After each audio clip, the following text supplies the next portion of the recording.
First time I have to raise the mic. Getting taller.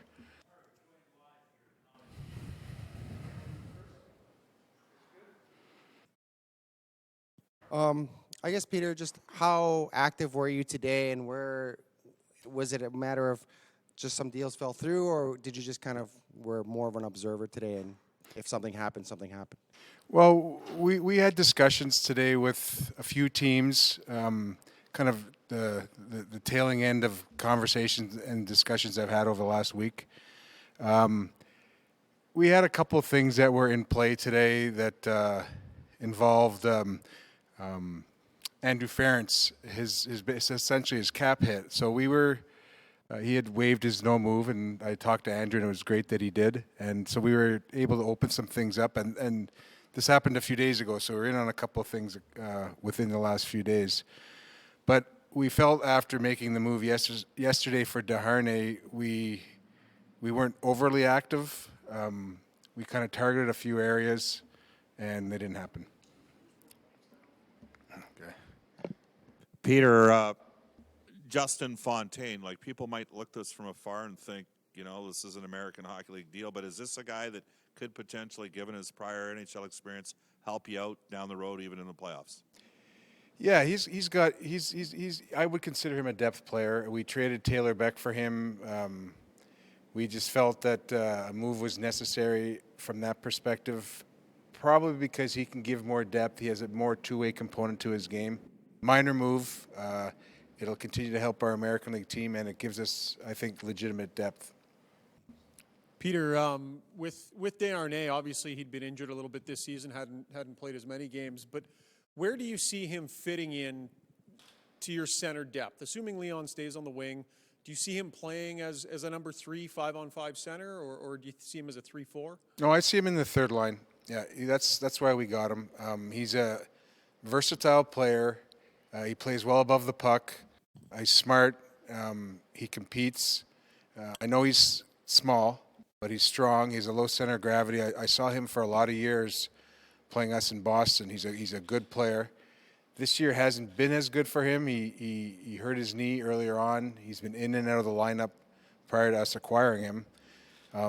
But as I said last night, this is a veteran player. He's had playoff experience. He's high in character. These are the types of the little ads that can help you along the way, and I expect to help us along the way. Situationally, he's got some strong face-off numbers. He hasn't had great face-off numbers this year. Face-off success comes with confidence and repetition. In the past, he has. He takes a good draw with a low center of gravity. So he brings a lot that, you know, again, it's not. I know it's not a real sexy ad, but he brings a lot of what we need, and it gives the coaches flexibility. It gives the coaches flexibility on Leon. We've got a number of other players that can fill in at some point, including Puljujarvi at some point. He's been having a strong campaign down in Bakersfield.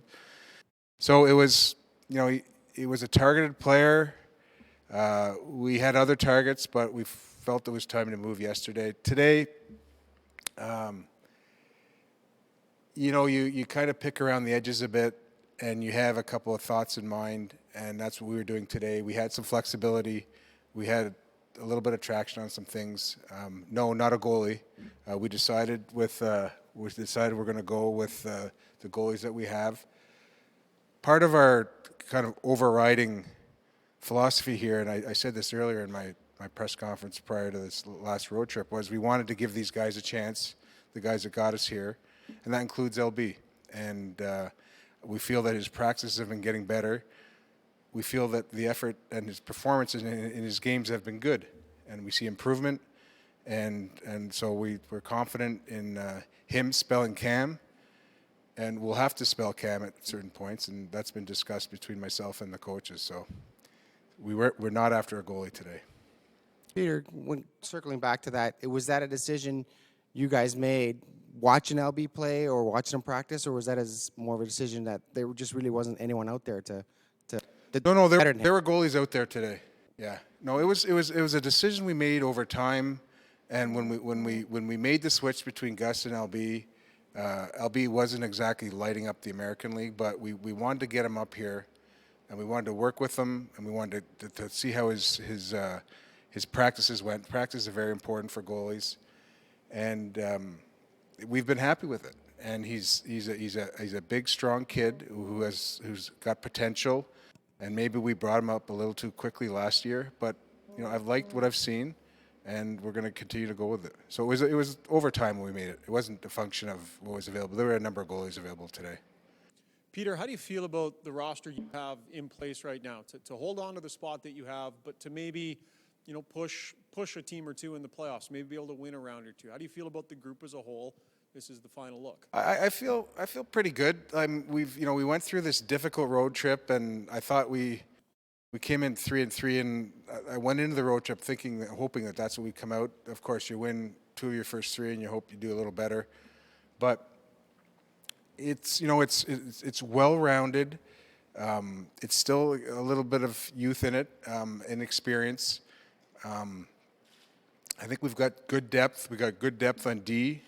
We got good depth on forward. As it stands now, when we end up activating Pouliot, we'll have 3 extra forwards. We've got 2 or 3 D in the Bakersfield that will provide depth to us. We have 7 D now. So numbers-wise, I'm okay. I feel pretty good. As I said before, this is a team that I think has come together as a team over time this year, and I think they deserve to see what they can do. And so that's why we've added. And again, we traded Brandon, but we felt that we added to a position that we needed to add in, and we'll see where it goes. But I feel pretty good about it. Peter, in general terms, how would you compare the flurry of activity the last 48 hours to when you first took over in Boston? Because there is some feeling that the trade deadline is becoming somewhat anachronistic, and more of the activity happens at the draft than in the summertime.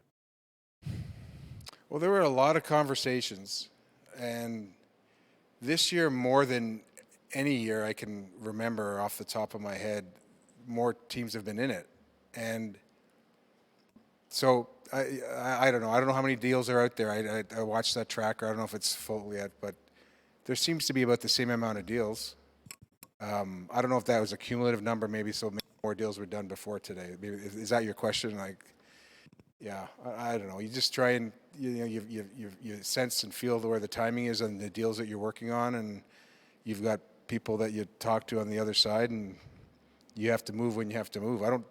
Everyone likes to be proactive and try and get stuff done early, but sometimes that's not available. Peter, you way in the future, you signed a 20-year-old D out of Ontario today, Ryan Math. I believe the contract doesn't start till next year, but what can you tell us about this player? Ryan is a big right shot D-man that's a little bit of a late bloomer. He plays on Niagara in the OHL, was a former draft pick of the Rangers. We scouted him. He's really had a strong year, and you know what? He's a good prospect, and we were happy he signed with us. He liked what we did with our young guys this year. Like, we were willing to promote the Bennings and the Kajulas, and Kelly Buckberger and Craig McTavish did a good job, and Keith also Gretzky did a good job in being in front of him and recruiting him, because he was a free agent because he didn't sign with the Rangers. So he's congratulations, Ryan. Today we signed it today, and he'll be playing in Bakersfield probably at the end of the year, this year too, and obviously next year. Peter, when it comes to maybe not wanting to disrupt the chemistry in the room and bring in a bunch of new players, I guess, how much does that weigh into some of the decisions of to stand pat as opposed to try and shake up the lineup? Well, so shaking up the lineup versus adding, I think, are two different things. And standing pat is another different thing. Today, we added. Well, you know what? I guess we didn't. We basically we traded one player from yesterday, and we acquired one player. I think it's more of, in our case, it's more of, I'm not willing to get into that true market yet to just add a bunch of players. For the first reason you mentioned, the chemistry. And, we've got a number of players here. The market was thin, And I just felt that, as I said earlier, these guys deserve a chance. And I think the chemistry is good. You have to be careful when you're adding. Like, we're in second, third place. We still haven't clinched the playoffs. We still have to make the playoffs. I mean, we got a long way to go. But these guys have shown us that they're up to the challenge to this point. So let them take it the rest of the way. Never went in thinking that we were going to add a bunch of players. Chuck Fletcher said the other day, we put all our chips in the middle of the table. We're ready to try to win a cup in Minnesota. This franchise has been on the opposite end of that for years. They're sellers every March 1st. Where would you describe sort of your mindset of this team and its arc coming into this deadline? Well, we're a little bit ahead of where I thought we'd be. Like, I had in mind an area where we'd be this year. We're just a little bit ahead. What Chuck has done, I've done before, and there's time to do it, and you have to, as a manager, you have to figure out when that time is, and you have to look at the bigger picture of where your prospects are and where the evolution of your players are, and that's what Chuck did, and he's got a great team there. So we're not there yet. We're starting to stockpile our prospects. We've got some good young D coming, including Ryan Mantha, who we signed today. We got to get our forwards up and running from the prospect level. So we're getting there. We're just not there yet. I don't know where we are on the arc, but we're certainly climbing up it. How's that? Thank you.